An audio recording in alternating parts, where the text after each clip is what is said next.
ஹரி ஓம். இந்த உலகத்து மக்கள் அனைவருக்கும் என் மனமார்ந்த நமஸ்காரம்.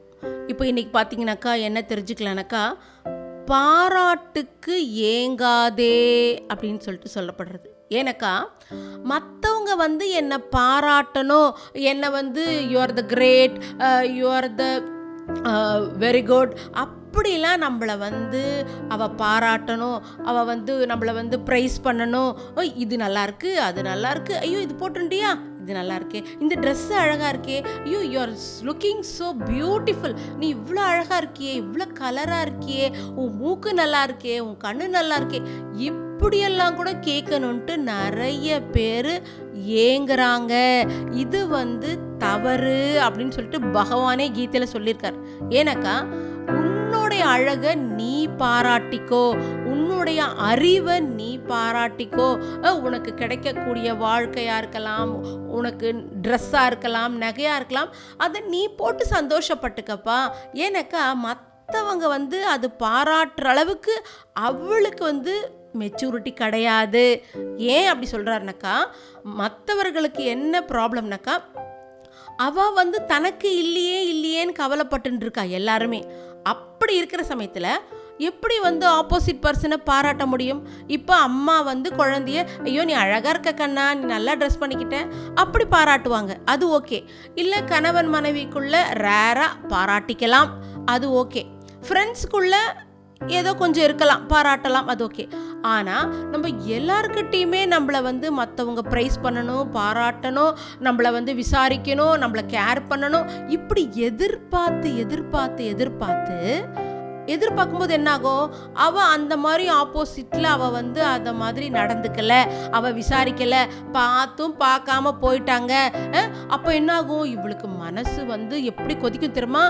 நான் நிறைய தடவை பார்த்துருக்கேன். என்ன தடவை பண்ணுவாங்கனாக்கா, நிறைய ட்ரெஸ் பண்ணிப்பாங்க, கம்பல்லாம் போட்டுப்பாங்க, நகைலாம் போட்டுப்பாங்க, புதுசாக பட்டுப்புடவை கட்டிப்பாங்க, கல்யாணத்துக்கு போவாங்க. கல்யாணத்துக்கு போகும்போது அங்கே எல்லாருமே பார்ப்பாங்க, சிரிப்பாங்க, ஓகே. ஆனால் எல்லாருமே அவங்கள விசாரிக்கணும்னு எதிர்பார்த்தா அது நம்மளுடைய முட்டாள்தனம் தானே. நம்ம எதுக்கு அதை எதிர்பார்க்கணும்னு கேட்குறேன். அப்புறம் என்ன ஆகுது, யாருமே கண்டுக்கலை, ஏதோ ஒருத்தர் 2 பேர் தான் கேட்டாங்க. அதுக்கப்புறம் வீட்டில் அதெல்லாம் கழட்டி போட்டுட்டு அந்த அம்மாவுக்கு எவ்வளோ கோபம்னாக்கா, அவள் அழற ஆரம்பிச்சிட்டாங்க. ஏன் என்னத்துக்குமா நீ அழற அப்படின்னு சொல்லிட்டு அவள் பொண்ணு கேட்குறா. அதுக்கு அவங்க அம்மா சொல்கிறாங்க, ஏண்டி நான் இப்போ 25,000 ரூபா கொடுத்து பட்டுப்புடவை வாங்கி கட்டியிருக்கேன், நான் டைமண்ட் நெக்லஸ் போட்டிருக்கேன், இவ்வளோ ஜுவல்லரி போட்டிருக்கேன், எவ்வளோ காஸ்ட்லியாக நான் செப்பல் போட்டிருக்கேன், பாருங்கள் செப்பல்லாம் கூட கணக்கு போடுறாங்க, இத்தனையும் நான் போட்டுருக்கேன். அந்த கல்யாணத்தில் என்னை யாருமே நல்லாவே விசாரிக்கலை, நீ அழகாக இருக்கேன்னு சொல்லலை, இந்த புடவை நல்லா இருக்குன்னு சொல்லலை, இந்த நகை நல்லா இருக்குன்னு சொல்லலை, என்னை யாருமே கண்டுக்கலை. அப்போ நான் போட்டுன்றதுலாம் நல்லா இல்லையா? அப்போ இது எனக்கு பத்தலையா? பாருங்க, இது எனக்கு பத்தலையா? இதை விட நான் பண்ணிக்கணுமா? அப்போ எப்படி என்னை எல்லாரும் அந்த மாதிரிலாம் கேட்டு சாப்பிடாம, கல்யாண வீட்லேயும் சாப்பிடல அவங்க, ஏன்னா மனசு வேதனை ஆயிட்டதுனால நடுவில் எழுந்து வந்துட்டாங்க. வீட்டுக்கு புலம்பி தீத்து, எதுக்கு இத்தனை கஷ்டம்னு நான் கேட்குறேன். ஏன்னா மற்றவா எதுக்கு என்னை பாராட்டணும்? எனக்கு தெரியாதா நான் என்ன அழகில் இருக்கேன், எனக்கு என்ன பிடிச்சிருக்கு? அந்த கண்டென்ட்மெண்ட் வரணும், என்ன நானே ப்ரைஸ் பண்ணிக்கணும். என் அறிவை, நான் படிச்சிருக்கேன், நான் இவ்வளோ மார்க் எடுத்திருக்கேன், எனக்கு இவ்வளோ அறிவு இருக்குது, அதையே மற்றவங்க பாராட்டணும்னு நான் கேட்குறேன். நானே என்னை பாராட்டிக்கணும். மற்றவாளை எதிர்பார்த்தா கண்டிப்பாக துக்கம்தான் வரும். அதனால் யாருமே மற்றவா கிட்ட அந்த ரெகக்னேஷனை எதிர்பார்க்காதீங்க. மற்றவா என்னை பாராட்டணும்னு யாருமே எதிர்பார்க்காதீர்கள், அது துன்பத்தை கொடுக்கும். ஏன்னா எனக்கு நானே பாராட்டிக்கணும், என்ன நானே ப்ரைஸ் பண்ணிக்கணும், அது ரொம்ப முக்கியம். இல்லைன்னா தாழ்வு மனப்பான்மை வந்துடும், அந்த இன்ஃபீரியாரிட்டி காம்ப்ளெக்ஸ் வந்துடும். அது என்றைக்குமே யாருக்குமே வரவே கூடாது. ஏன்னா இந்த உலகத்தில் நம்மளை விட பெரிய ஆளும் யாரும் கிடையாது, அதே போல் நம்மளை விட சின்ன ஆளும் யாருமே கிடையாது. அதனால் பணம், காசு, பதவி, அழகு இதெல்லாம் போகக்கூடிய விஷயம்.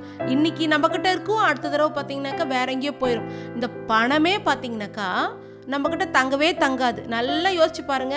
அதுக்கு பேரே செல்வம்னு பேர். அது மாறி மாறி சென்று போயிட்டே தான் இருக்கும். அதனால் என்கிட்ட இப்படியே தான் இருக்கணும், பணம் என்கிட்ட இப்படியே தான் இருக்கணும், என் அழகு என்கிட்ட இப்படியே தான் இருக்கணும், என்னுடைய ரிலேஷன்ஸ் எல்லாம் வந்து என்னை விசாரிச்சுட்டே தான் இருக்கணும். ஒரு தடவை பார்த்தா அவள் சிரித்து பேசுவான், அடுத்த தடவை அவளுக்கு என்ன பிரச்சனையோ பார்த்தும் பார்க்காத போயிடுவாங்க. அப்போது அதில் வர வேதனை இருக்கே, என்னை கண்டுக்கவே இல்லை, என்கிட்ட பேசவே இல்லை. இதெல்லாம் ஒரு காம்ப்ளெக்ஸ் ஆக்கி எத்தனை ப்ராப்ளம் நம்ம லைஃப்லேயே 1008 ப்ராப்ளம் இருக்குது.